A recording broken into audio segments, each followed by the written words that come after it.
Just a few minutes ago, I finished listening to The Strength of a Few by James Islington, and there are going to be massive spoilers in this video for that book. So if you haven't read it yet and want to, save this video to come back to once you've finished it. But massive spoilers are going to start in 3, 2, 1.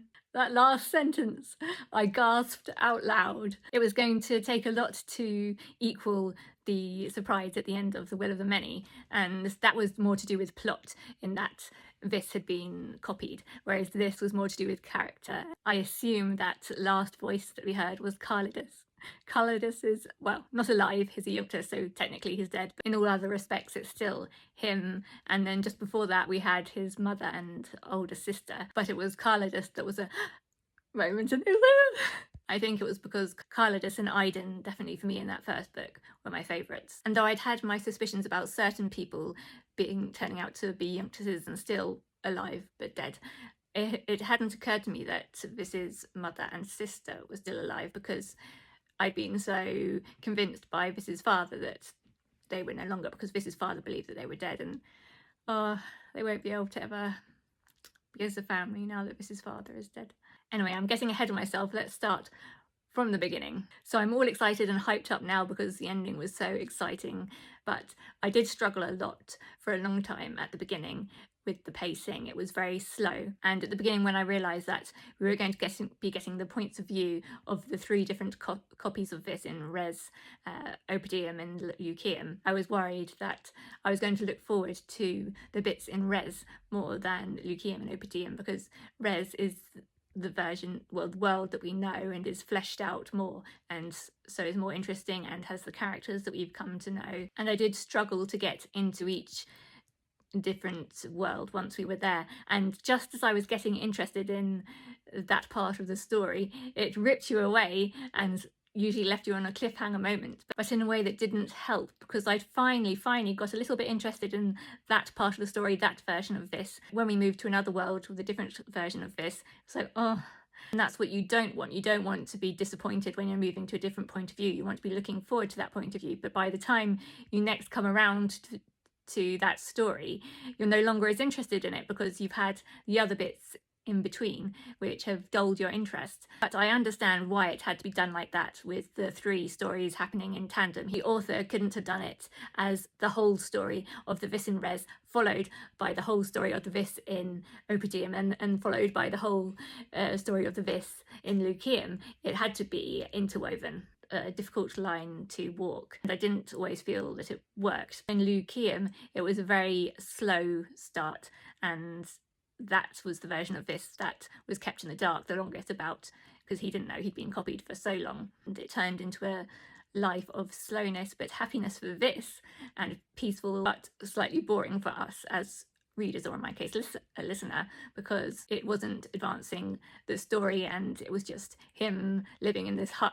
and this farm with this woman and her children and her father. But the purpose of that, I guess, is that we got to see the life that Viss had always thought that he wanted, away from the Katenan Republic, away from all responsibilities, away from will and the worry about having to cede his will, and starting to heal from everything that he'd been through. So that version of Viss is the most healed. And then when it came to later in the Lucian bits, when he was taken away by the Druids, and taken to that warrior training school, he found a group of friends that it was such a supportive environment, and he didn't have to lie, he could just be himself. So that became the version of Viss that was, yes, healed. And so when he came to the reunion with his father was proud of him and the man he had become, even when he didn't agree with, his father didn't agree with Viss.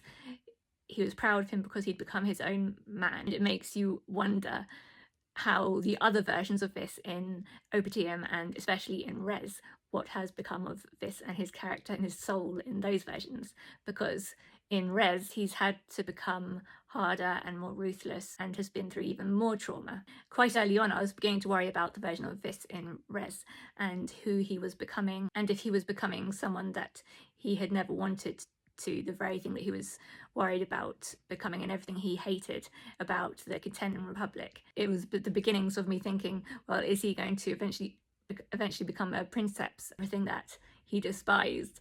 And I thought that was going to happen in a future book, but lo and behold, he had become a princeps sort of by the end of this book. One of the things that got me concerned about this is what he did to Reliquia in keeping her in the sapper, questioning her, then putting her back in the sapper. And that sort of cruelty and ruthlessness is something that is new in him, sort of, and something that he wouldn't have done before. And I know that he was severely traumatized and that Iqua had just died, but that was a very significant shift for me. Anyway, I'm getting ahead of myself again. So after the frustrated slowness of the beginning and chopping between the different worlds, the first time when I thought, yes, this is really getting going now, was the chariot race. I loved that, and his growing friendship with Iqua, and she became my favourite character. I just loved her. And because we saw less of Aiden in this book until the end, Iqua had overtaken Aiden a little bit in who was my favourite character. I think I liked the chariot race bit best because it was a hark back to what we loved most about The Will of the Many, which was he was back with his classmates from the academy. He was learning to use his new ability to sense will on the wheels of the chariot, so that gave him the advantage there, and it was just so exciting and entertaining. There was a bit of a gaping hole in the book, I felt, where the labyrinth, the maze, used to be, because they spent so long training and thinking up tactics and strategies and getting the progression of them getting better at the labyrinth. There was nothing like that in this book, which had provided such a great source of interest and excitement. So in my head, it was a slow start, and it picked up with the chariot race, and it dipped down again until the craziness of the last bit. And insanely, I actually spoiled myself, did a spoiler for myself, because I was listening to the audiobook and I blacked out, and when I came to, suddenly Iqua was dead. My heart just dropped, and so I rewound the audiobook and started to listen again. But of course I knew what was coming, and she was my favourite. She had much more substance to her and depth.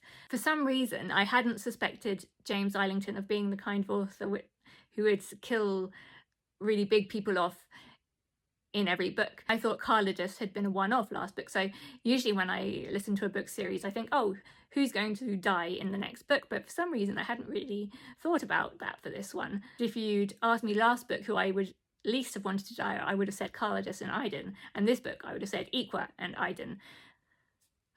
And Carlidus and Iqua, well, Iqua now is definitely dead. She can't even become a Yunctus, can she? Because her head was caved in, and if they cut off the heads of people who in Lyceum so that they couldn't come back as Yunctus. Opitium I found difficult to get into.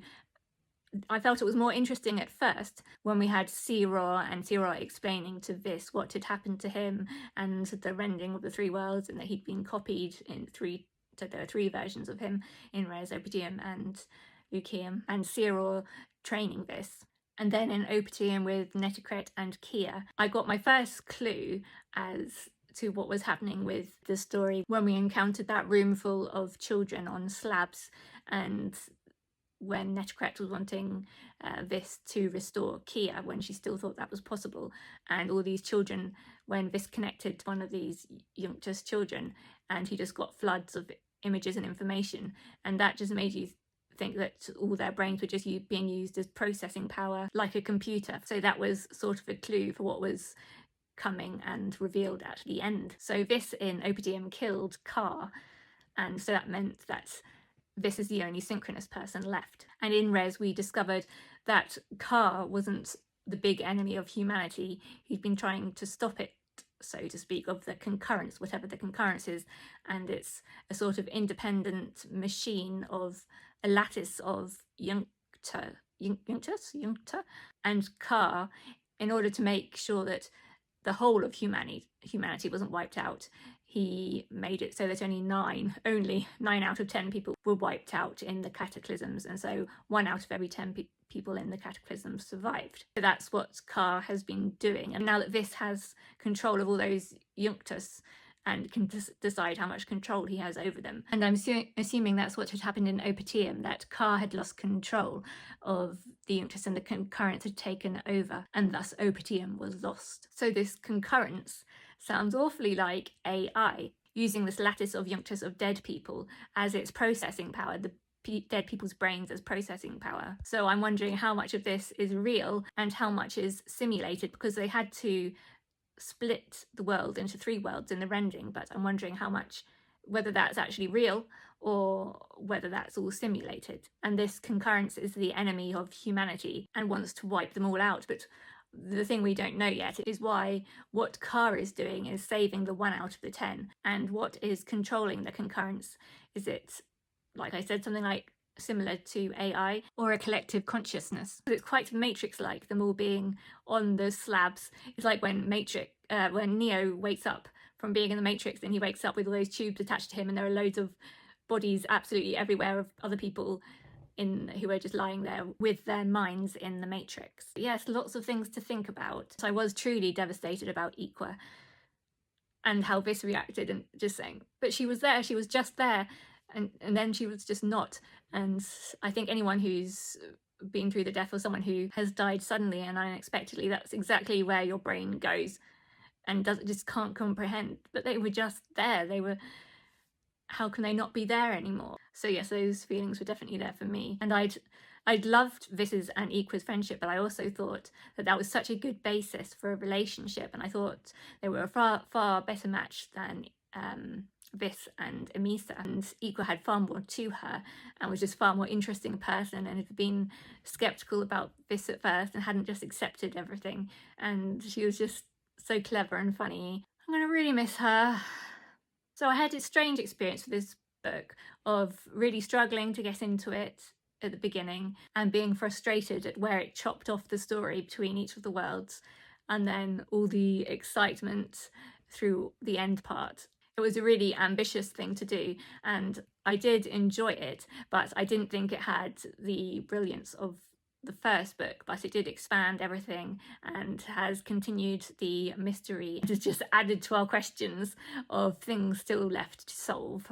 And Vis's father died. I mean, I know he was technically dead already, and I think I knew after Vis and his father had had that reunion and they had talked about so much, I guess there was nowhere left to go. I thought before then that because of that little scene at the end of The Will of the Many, that Vis's father had maybe been synchronous, and that his people in Sus had that secret knowledge of synchronism and knew how to do it and had that weapon, that it wasn't specifically to do with their people, it's just they'd found out that information from the ruins on Solivargus. So his father didn't really have anywhere left to go in sort of a story plot way. So I kind of knew after that reunion that, oh, he is going to die. His father's going to die. And he did it saving Vis. Oh, and what happened to all the top people of military with all that slaughter from Diago the Alapai? But was the Alapai just responding to how Vis was feeling, the anger about everything that had happened to his family and just the whole injustice of the whole Catenan Republic? And Ostius, oh my goodness, I hate him, and he just manipulated it all so that Vis couldn't leave without all those people at the top, the princeps and all the others, dying, because he told them about Vis's true identity as Diago, Prince of Sus. So Diago the Alapai spared Vis from having to massacre all of them. But I am worried for Vis and the person he's becoming and the choices he's making.